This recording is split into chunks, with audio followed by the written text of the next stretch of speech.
Okay guys, today we're going to look at some network design. We're going to use a program called Packet Tracer. This is a free program from Cisco, but if you want to download it, you do have to enroll in their Network Academy program. So it doesn't cost anything but an email address, and it's actually a very good way to learn. In fact, if you're going to pursue any kind of networking credentials, eventually you're going to have to come around to Cisco. So without further ado, let's go ahead and dig in. All right, guys, so just real quickly, let me go ahead and I'm going to load up Packet Tracer from the start. So it looks like the icon looks like an envelope. I'm going to double click on it.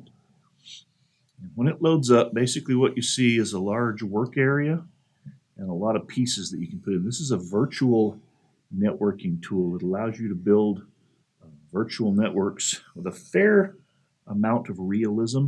You have to turn things on and off. You can't just do things willy-nilly. You have to follow the right, you have to use the right cables, you have to turn things on and off. Sometimes it can be kind of annoying.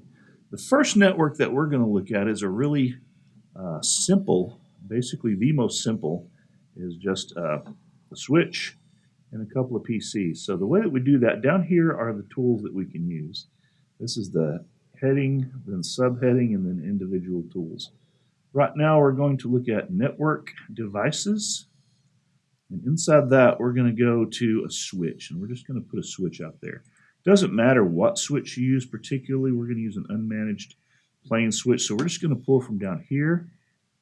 And now we have a Cisco model 2960 switch, which is basically just a plain unmanaged switch. If you look, it's got 24 ports. It's got 2 gigabit ports and a VLAN port, which we haven't done anything with. We're going to use the fast Ethernet ports, and that's pretty much all we're going to use. If you'll look over here, the MAC addresses, if I can do my, well, it won't let me. If you look to the far right of that where it says MAC addresses, those are the MAC addresses for each port. So each port has a different MAC address. And so we're going to go ahead and leave that out there. Basically, if you click on it, you have the physical characteristics of it. So, for example, there's a power switch. There are all the ports. And that's the console port that you would manage it with. You can unplug it if you want to. Those are the 2 gigabit ports. And essentially it is what it is. It's a switch. You plug stuff into it. Configuration, there's a command line. All Cisco products have a command line configuration. We're not going to worry about that right now, but we are going to look at the GUI configuration. Basically, there's the name, there's the host name. Doesn't have a serial number. As far as settings go, algorithm settings, we're not going to worry about. Basically, it's just TCP settings. Switching, that's the VLAN database. We're not going to worry about VLAN. Basically, that allows you to set up a virtual network inside a switch. You don't need a router. You can enter virtual LAN information in there, and it will act kind of like a router. And then there are our different interfaces. These are the ports. There are 24 ports and then 2 gigabit ports. We're not going to worry about the gigabit ones right now. If you just want to use command line, that's it. Like I said, eventually, if you're doing any kind of network stuff, you're going to have to get around to Cisco, and that means learning to use the command line, but we're not going to worry about it right now. Attributes that it has, just gives the name, Model 3000, cost is $1,500, power source is regular. It takes up 1 rack unit, and it uses 40 watts of power. So that's basically our switch, and there it sits. Now we need some things to connect to the switch, and we're going to connect down here to some end devices. So we'll go from network devices to end devices. And you can see it gives us a whole new line of products here. We're going to pull out a PC. I'm going to call this one PC0. It's just a regular PC from the 1990s, as you'll see in a minute. And we're going to pull out another PC. So now we have the makings of a network. We have a switch and we have 2 PCs. You click on the PC, the physical characteristics, we got a power button. We have a floppy drive. Like I said, this is from the 90s. They haven't changed this in a long time. We have a CD-ROM drive.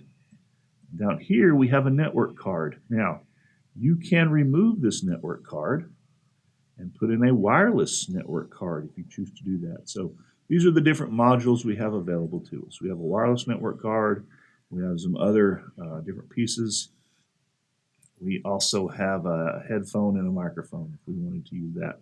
We're not going to worry about any of the modules at the moment. Configuration, basically the PC name is PC0, and it has one interface, and that's just a regular fast Ethernet. It's set up for a static right now. We'll adjust that later for IPv4 and also for IPv6. We'll worry about network configurations in a bit. On the desktop, we have a dial-up modem that we can set up. Our IP configuration will be located here. We use this a lot. Also, the command prompt. We have a web browser application. If we hooked up the wireless module, then we could set the wireless configuration here.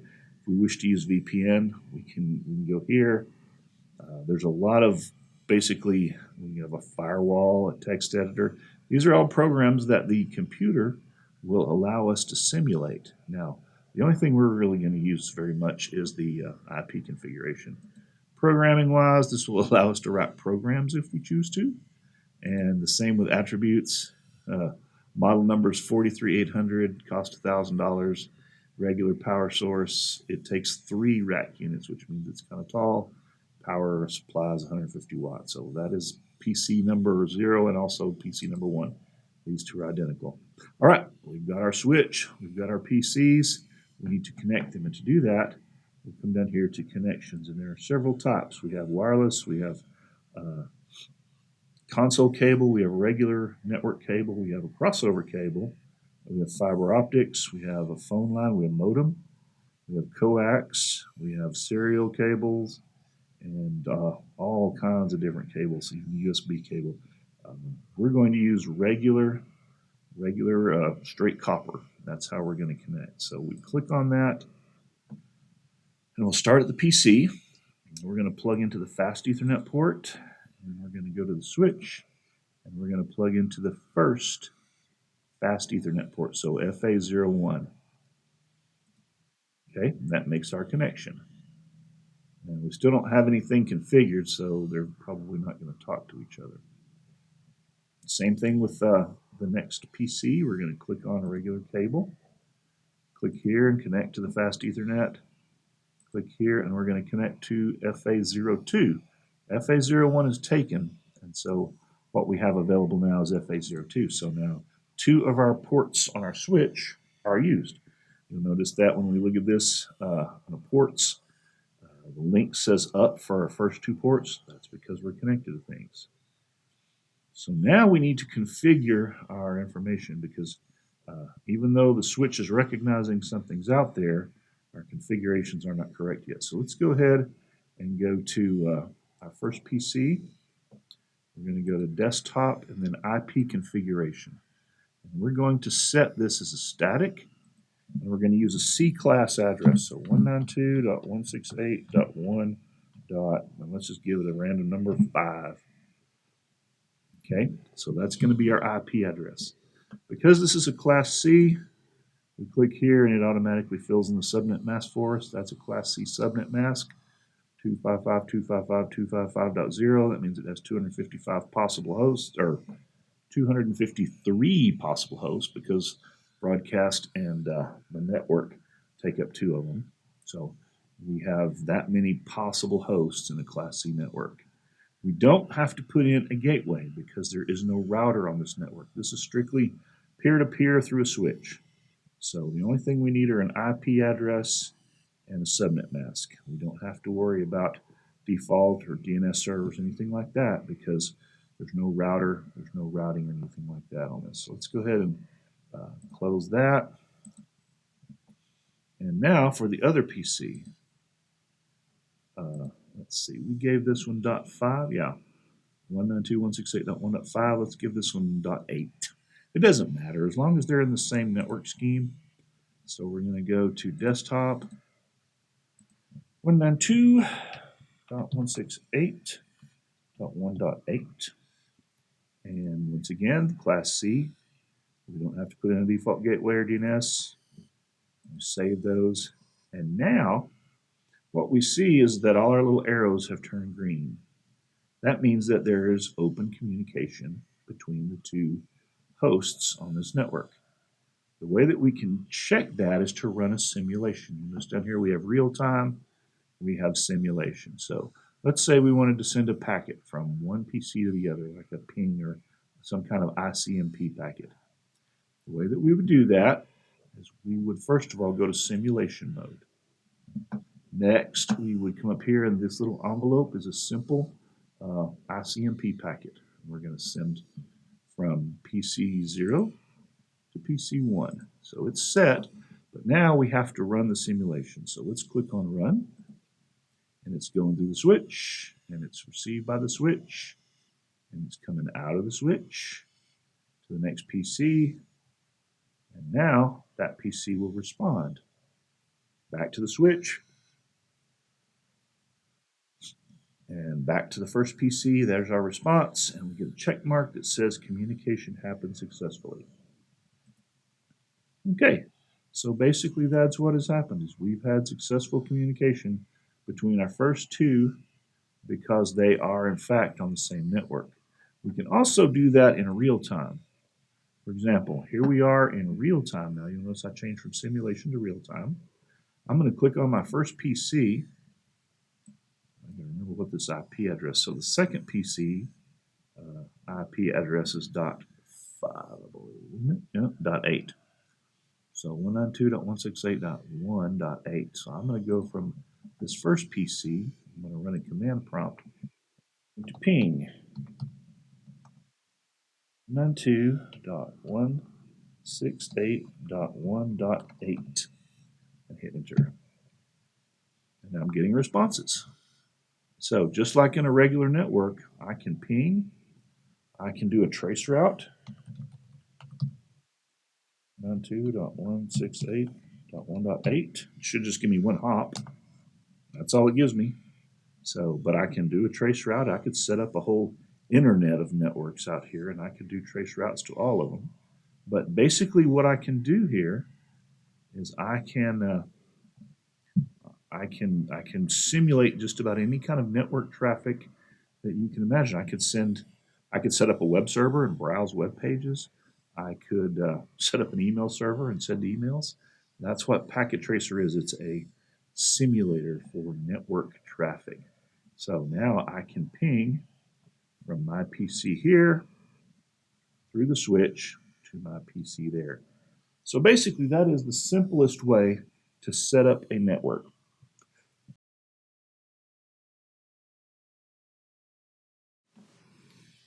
Okay guys, so now that we've seen how a simple network works, the next thing we're going to do is add a little bit of a complication to our network. So now what we have are two networks. We've got a switch and two PCs, and the IP scheme on this side is 192.168.1, and subnet mask, of course, is Class C. And on this side, it is 192.168.2. So we have two separate networks.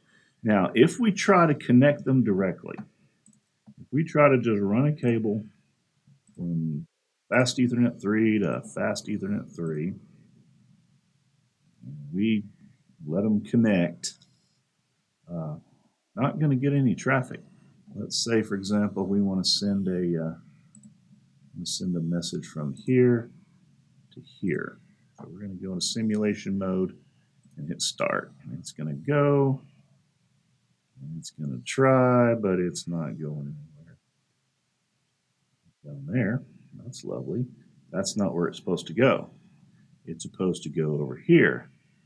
Why didn't it connect? Well, because the network portions of the IP schemes are different. So when this switch is sending out, trying to get in touch, it can get in touch with that one, but these hosts are not going to be able to pick up on what this switch is saying because the IP scheme between the two networks, is different. And so They just aren't going to work. There's no way that can happen.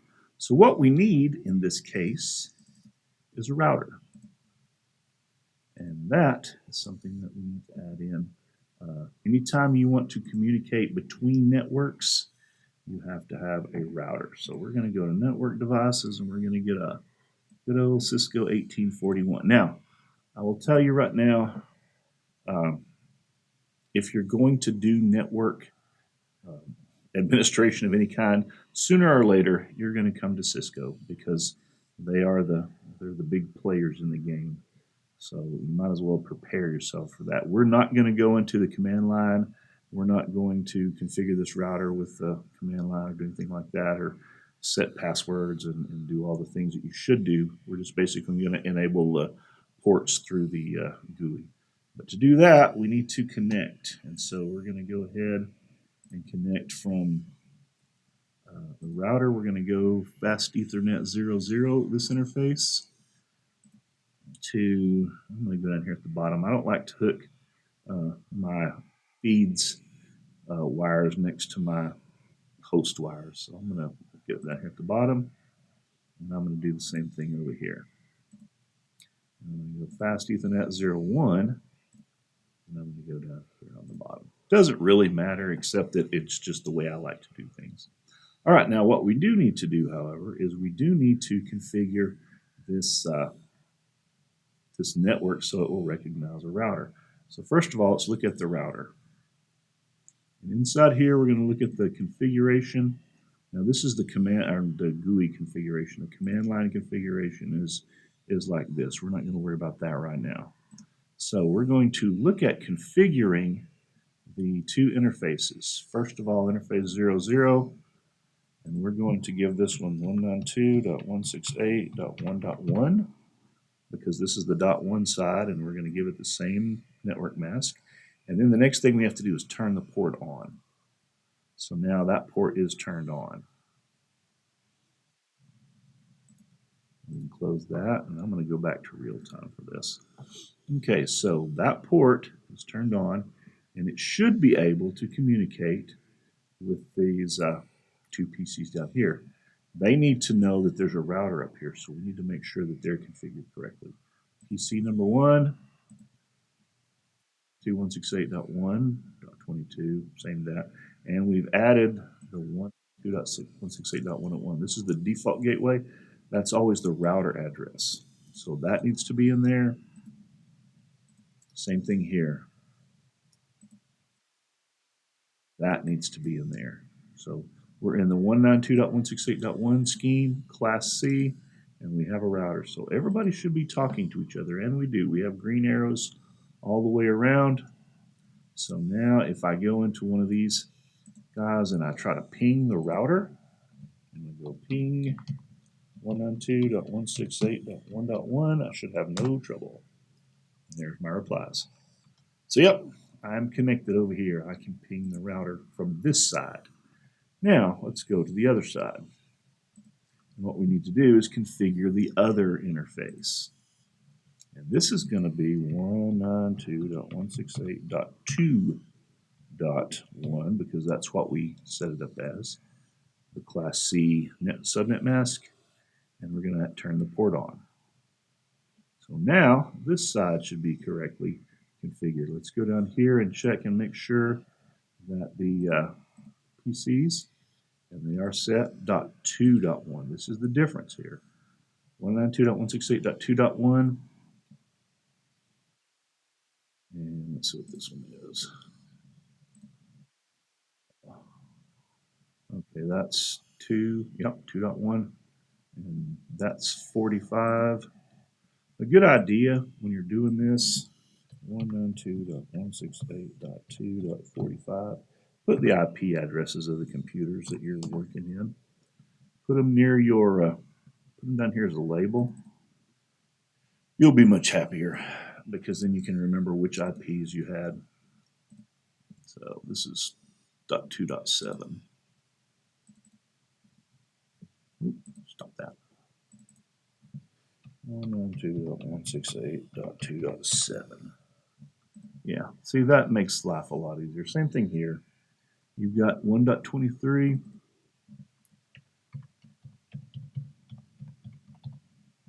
And you've got what was this one? 22.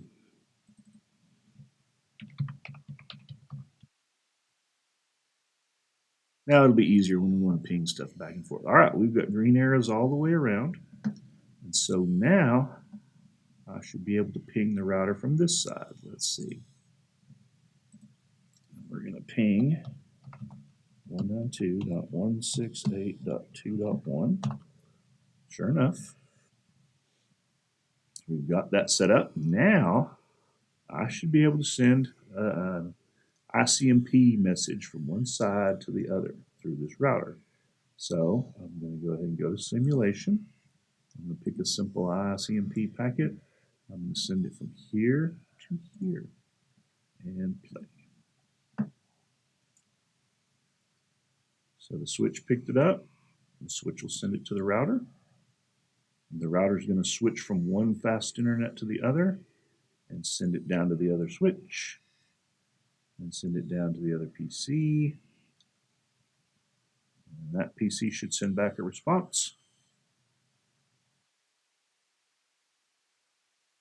And it should make it all the way back to that other PC, and we should have a successful network. The purpose of a router is to connect different networks, just like a switch connects different PCs. A switch uses an ARP table and MAC addresses. A router uses IP addresses and routing tables, and they do similar things. So now we have effectively connected a pair of networks together.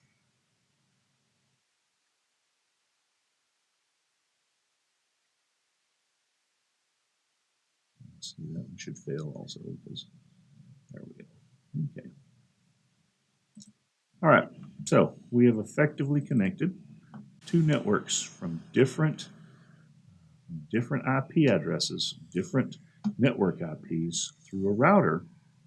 We've connected them together, and now we can speak to each other. This is how you would set up a let's say you're setting up an office building, and you have this network on the first floor, and you got this network on the second floor, because it's too hard to go between floors with wires. It's a lot easier just to set up a switch in a closet on each floor and then set up a router at a centralized location and connect the two. But you still have to have both floors be able to talk to each other. So this is how you would set it up. Network design is a kind of a it's more of an art than a science, and this program, Packet Tracer, really helps when it comes to network design. You can do just about anything in this program that you can do in real life, and that comes in very handy. So let's go ahead and go to real time again, and let's see if we can ping these other computers. So I'm going to try to ping from this side 2.7.